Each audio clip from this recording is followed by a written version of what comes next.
Hi, everyone. How are you doing today? You are in for a treat today. My name is Tony Mizell. I'm the host of Mark Your Trade show, where we help and give useful advice to parents, other parents, and business owners at the moment.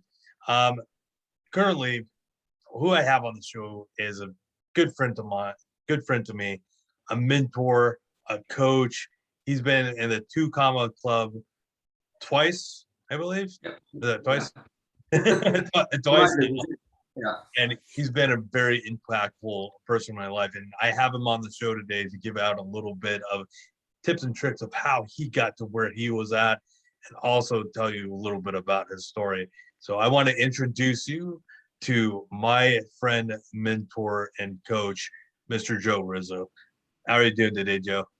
Awesome, Tony. Hey, man, I love what you're doing. I think it's so important. Like you're actually helping parents that either are business owners, want to become business owners, and that are entrepreneurs. So I love your mission. So told you that before. I think it's awesome what you're doing. So I'm doing great today. Thanks for having me. I'm so glad to have you here, man. I'm pumped. I'm really pumped to have you on the show. Let's have some fun. Oh yeah, definitely. Can you tell me a little bit? Well, I know personally, but for our audience, can you tell me how how did you come to be where you're at right now? What gravitated you into your coaching space and the agency space currently? Cool. So if we back up into the agency space, I think it came from, you know, uh, I had my previous background. I owned a mortgage company, grew that to a pretty large company. And one of the things that I ended up finding out later on was like, is that I didn't own a mortgage company. I owned a marketing company that did mortgages, right? And then, I had the opportunity to work with my mentor, which is Frank Kern. I actually had the opportunity to work with him. So I learned, that everything that I did was marketing. Everything is marketing. Everything that we're seeing, doing, and I had worked with him, worked with over 1,000 agencies building out marketing funnels, campaigns, and I saw it. I literally became in love with it and became in love with marketing, studied everything he had taught and who he was learning from. So I got to see who he was constantly learning from and how that became. So yeah, I just had the opportunity.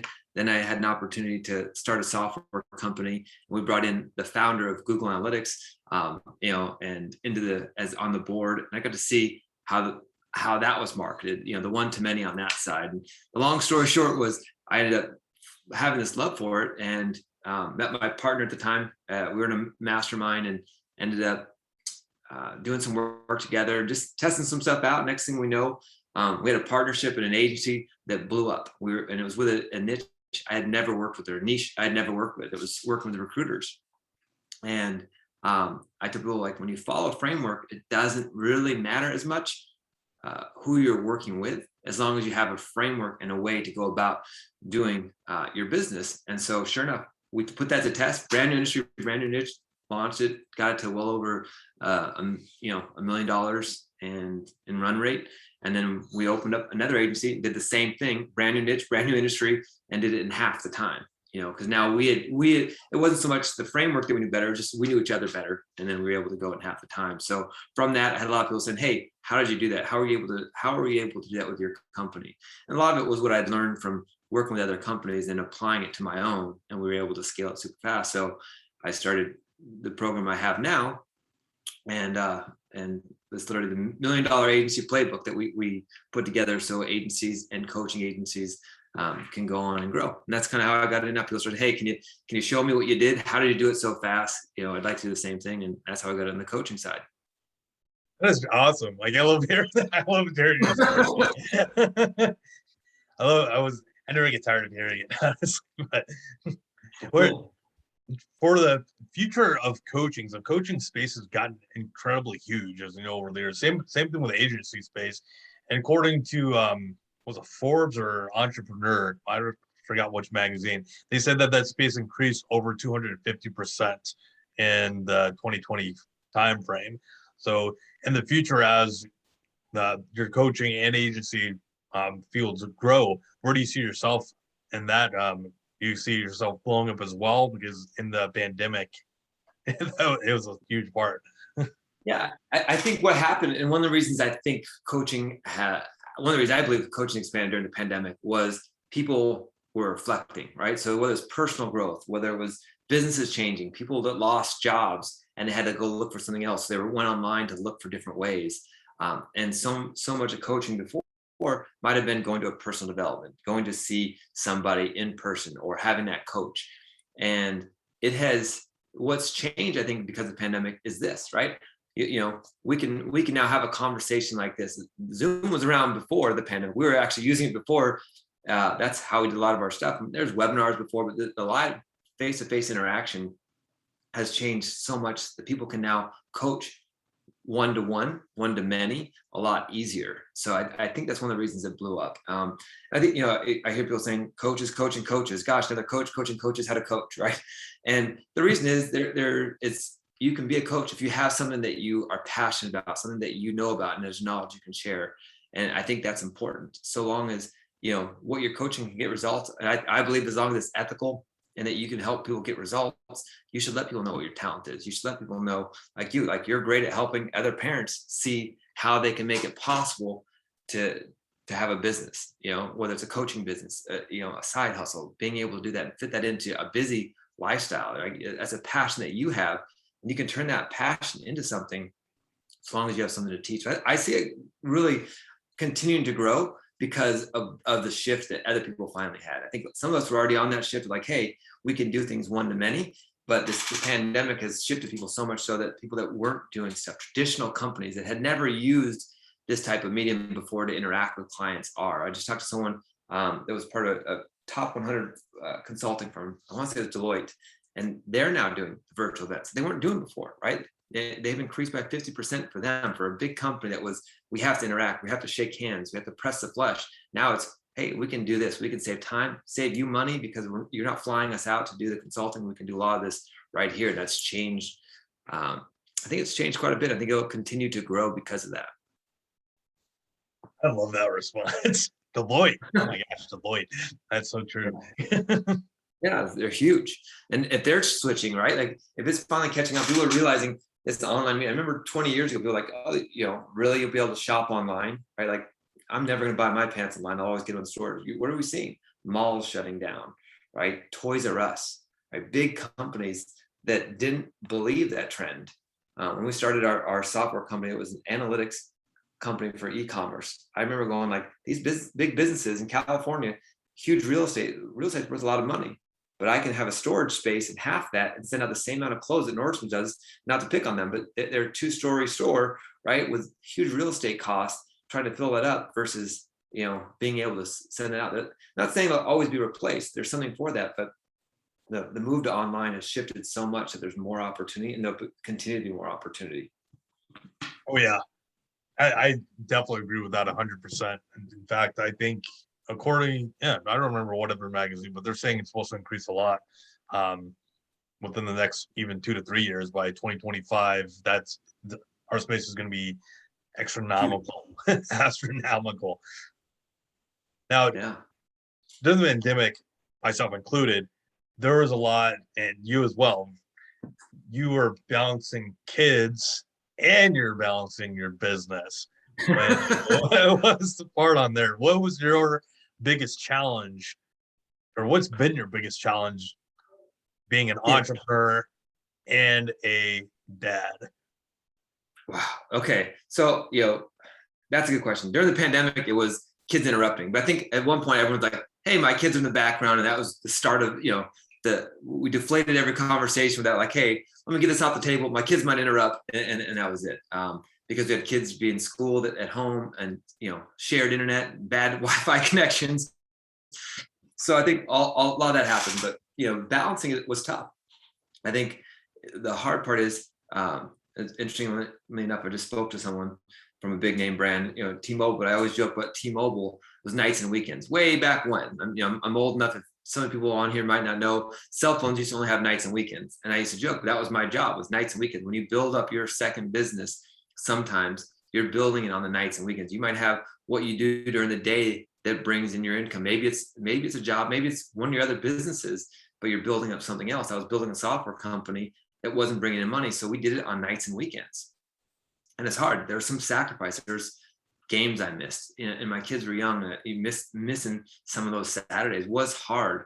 And I don't believe everyone has to do it. It depends on what it is that you're doing at your side hustle. Building a software was something that we were dedicated to. So I think the hardest part was finding a way to still, be a part of the family, not miss those opportunities and minutes, and moments, not so much minutes, but moments more so than the minutes, and make sure I'm present. So when I'm here with my kids, that's it. Like my phone goes down.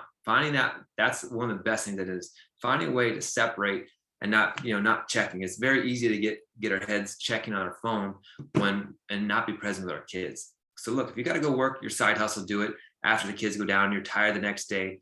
They don't know that you're tired or why you're tired. Even if you're working so hard for them, the reason we're working so hard, I'm working so hard for family, yet you're not present for them. Then be present for them when you're there. So, finding a way to balance that, your attitude, your emotions. So when you're present, you're there, and you can have your business and have your family. I love that response, brother. we always talk about that too. Well, just as you mentioned too, is that you're telling me that, well, you're on top of other mentors and coaches and stuff that I have, is time is our greatest asset. So you want to make sure that when you're there, you're fully present. And yeah, that's a huge, huge factor. And you always constantly remind me that too, that for me to be present and not think about all the other like additional bullshit that might be going on. So I always thank you for that. It's always there. That's the problem. It's always there, spinning in our background. And if we don't find a way to set it aside, give ourselves permission. And something I learned this from someone else. I said, hey, tell your mind, I'm going to address this when I wake up or when I have a moment. But if not, it's running in the back of your head. And so you're standing there kind of like watching your kids, but not watching them, because your mind is thinking about that problem that's going in the back of your head. And you're watching your kids and they're going, Dad, oh, you spaced out. I'm spaced out. I'm focused in, just not on you, right? So it's finding that moment so you can really focus in on them. But when it's your business, it's 24/7 because it's yours. You're thinking of ideas to grow, problems to solve. That's what being a business owner often you're doing, is solving a problem. That's what you're paid to do, is solve other people's problems, or you've solved it and you're showing everyone else how you solve that. So those are things that are constantly going on in your head. You got to find a way to shut down the noise, but also make you better at your job, because when you're there, you're also fully present. You're not thinking about the things you didn't do for your kids.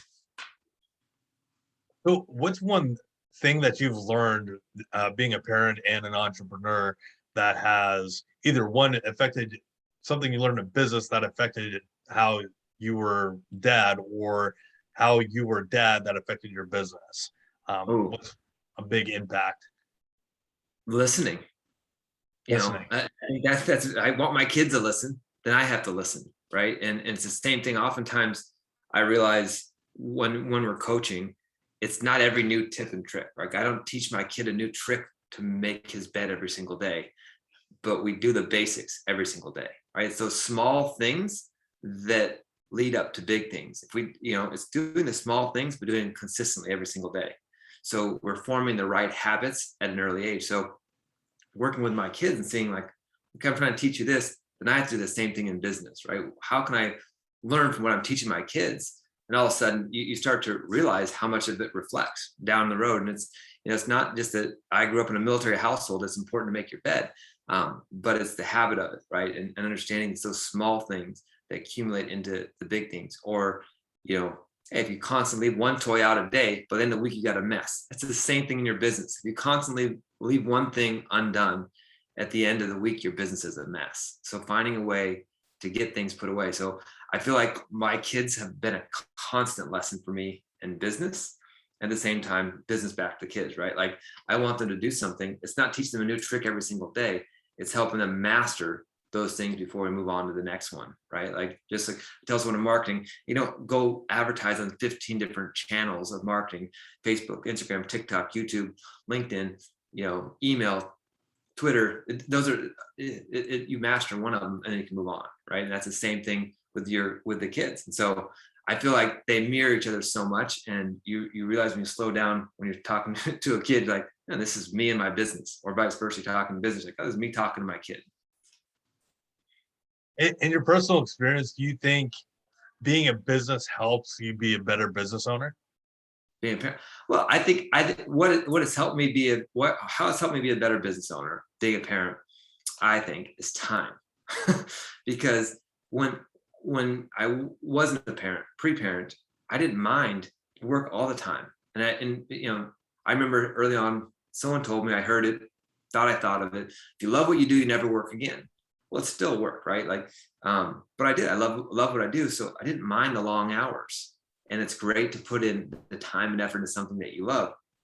But I think what it's helped me do with being a parent is I want to be there for those moments. So how do I get it all done? I remember when I had my first kid, like how am I going to get it done with a kid? And I was like, wow, I'm able to get so much more done so much faster. How did I not do this better before? So being a parent has helped me condense time, because I'm like, look, I don't want to miss these moments. How can I get this thing done in 3 hours? And so putting a time limit on myself, whereas before I'm like, I got to get it done by the end of the week. Now I'm like, I get it done by the end of the day. And my mind shift has changed to how I focus and time blocking, so I can get stuff done, so I can not miss those moments, So I guess the answer is yes. I feel like it has helped me, and that's how it's helped me. Is like, I really do enjoy being a parent. I enjoy, being there for my kids, their games. And I know some business owners that I know use that as a reason to not be there and not be present. And I'm not here to judge anyone that does that, right? But it's just a self-reflection. Like I can choose to be busy all day. I always have something I can do. It's my business. There's always an improvement. I could write another email. I could run another ad. I can have another conversation. There's always something that we can do. How can I do it better? So that's not my excuse to not see my kids.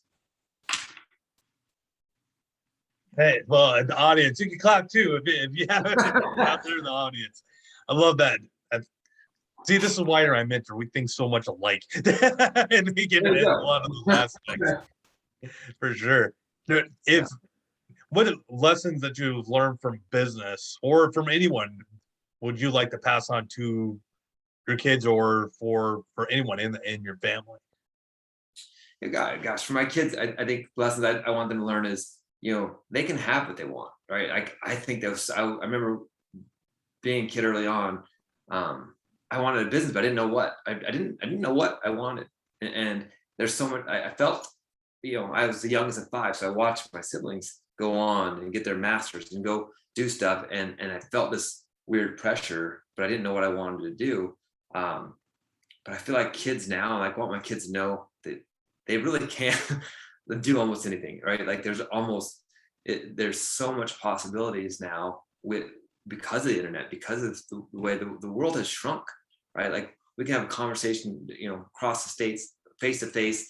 Now they're coming up with this meta universe that's coming out with Facebook, or be inside your living room. Next thing, oh no, be looking around your living room. I don't know how it's going to work out, but it's I think the lessons are, is be patient and you got to put in the work, right? You see things can happen to people quickly, and that change can happen quickly, but you have to change oftentimes before your business, right?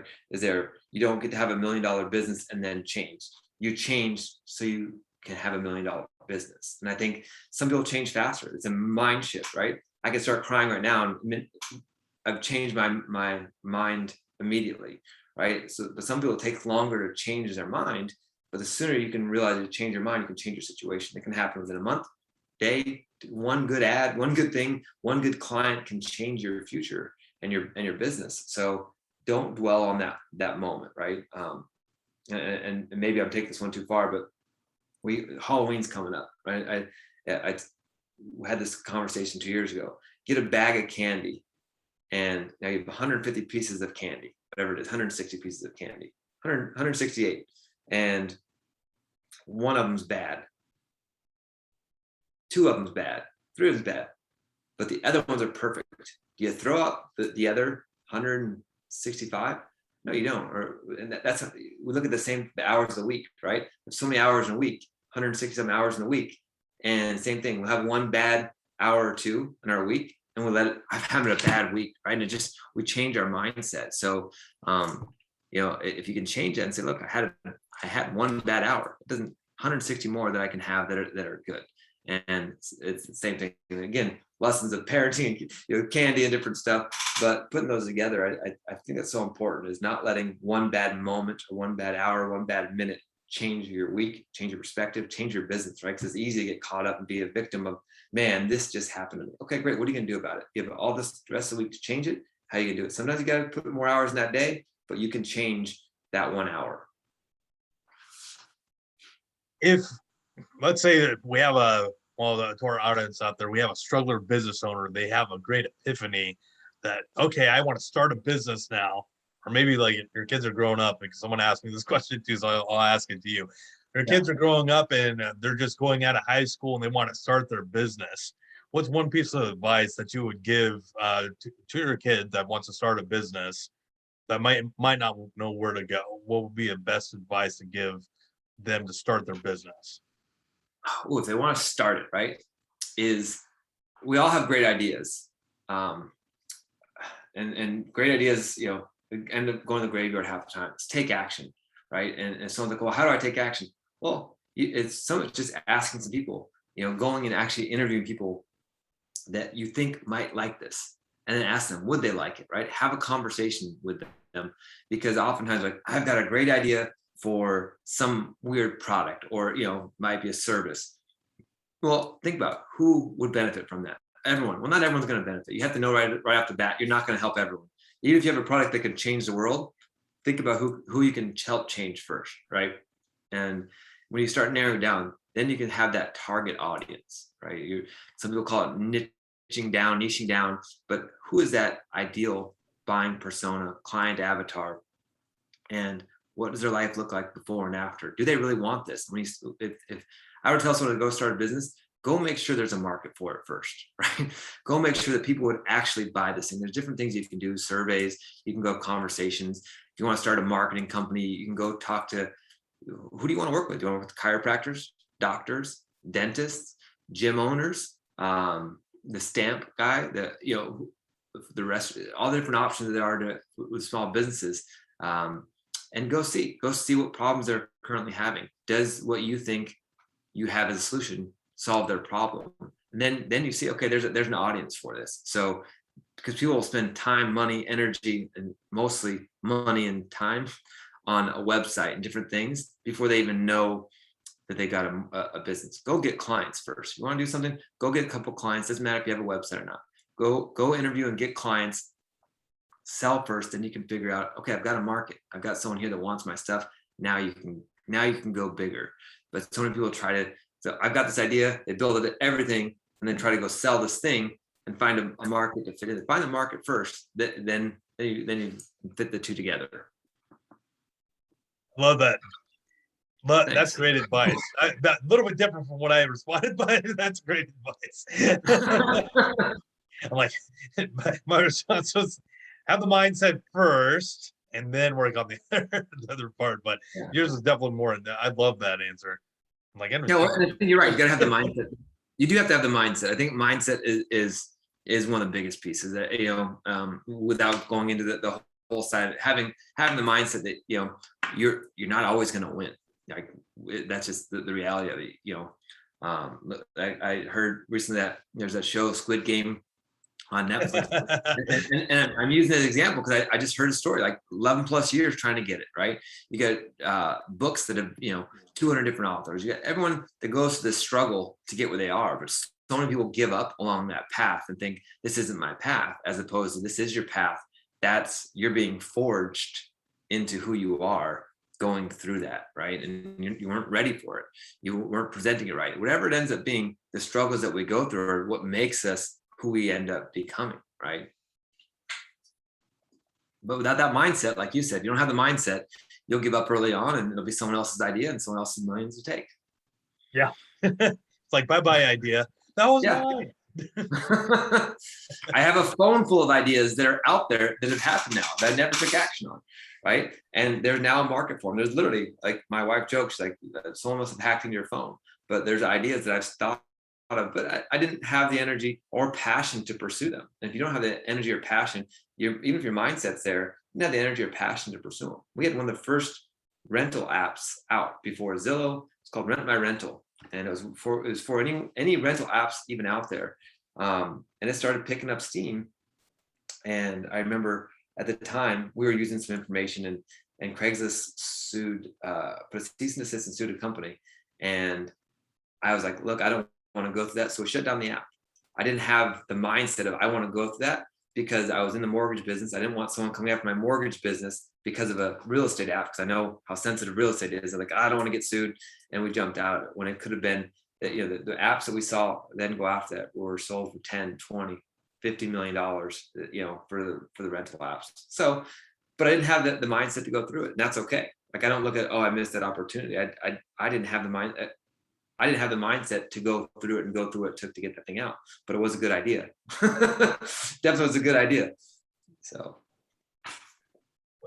talking about the mindset, what's one good piece of advice? Because being a 2 comma club or ward, that's such a mouthful. 2 comma club, 2 CCs, or ward winner twice in a row. What's one piece of mindset advice that you would give to a person who wants to get to where you're at? Currently, a lot of parents, they're really excited hearing about this, and they're like, "How the hell do I get to that?" What piece of mindset advice would you give to them? that anyone can get there, and I remember sitting there, it's like, anyone can get where, like, that's a lot, right? And $1 million in a year sounds like a lot, right? And then to do it twice, and sometimes it can sound insurmountable, but enjoy and celebrate each part. I think that's the biggest part, because that's part of the journey. You get to there and it's an award, and now it's then what? It's not like, hey, you get to go on stage and the money part was like, if I just had this, then I would have that. And that's the wrong attitude, because once you get there and have the award or have the 2 comma club, and that's it, right? It's like, okay, well, now what's next? It's 10 comma, enjoying the journey. Otherwise you burn yourself out. So you have to enjoy, I think, each win and celebrate each win, because if you don't count each moment, then you miss it. And whether that's your first $10, $5 online, first $100, first 1,000, whatever it ends up being, that's how you celebrate, and you be grateful for what you have, because to get there, it does take a process, right? It doesn't have to take 80 to 90 hours a week. It can. You can have some of those, but if you have the right process in place and you follow them and you're consistent daily, weekly, monthly, it compounds and you will get the results that you want to get. Everyone has the ability, but if you give up, you won't get there. It's the bottom line. The only people that fail are the ones that give up, and you have to test, try different things. And I'd say find somebody who's been there before and work with them. You have to like them, but realize that you don't have to agree with everything that they say, because that's why you're finding a mentor. Find someone who's been there before that you like enough, respect enough, that you'd say, hey, I see what you've done. I'd want to work with you because I want that for my business. Doesn't mean your business will be exactly the same. It's not cookie cutter. Every business is the same, but you can have the same processes to get there. Love that piece of advice. And don't just enjoy the trip, enjoy the full journey. Yeah. Because it really is. Sometimes it is a trip. You fall. It hurts. Don't just trip on your face, trip on everything else along though. The mistakes I made on the way to that, you could write books on, and that's a big part of it. We made bad hires. A bad hire isn't just the money, it's the time. We lost 3 months with a hire, and it wasn't that person was a bad hire so much as it wasn't the right fit. There were different things that went into it. The energy around it changed, but we were able to shift that and boost because of it, right? And I say that because the person was probably great, just not for our business at that time, right? And we thought that's what we wanted, needed, and pushed ourselves into it. And oftentimes, that's enough times you make a mistake, you're like, okay, should I even be doing this? You question what you're doing, and it's like, that's the trip on the journey, right? Like, oops, like you got to get back up, right? How many times we fall, we get back up. So, and Joe, as our show runs down for today, can you tell us where people can connect with you at? Or I know you have your new program that just came out. Where can people reach out, can inquire about that, and can connect with you? Yeah, so great. If someone really wants to, we have a group on Facebook. It's coachingandagencymastery.com. Really easy. coaching.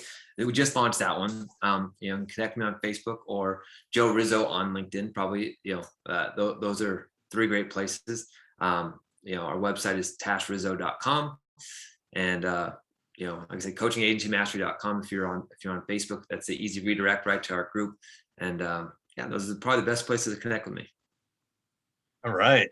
Well, Joe, again, thank you so much for being on the show today. My friend, my mentor, my coach, thank you very much for for being on the show today. And for all those that are watching out there, if you like this, go ahead and comment below value. Depending on if you're seeing on YouTube, Facebook, or wherever this may be at currently, then go ahead and comment below. Hopefully, be looking forward to the next episode. And as always, keep on moving up with your intention out. My name's Tony. You guys have a blessed day.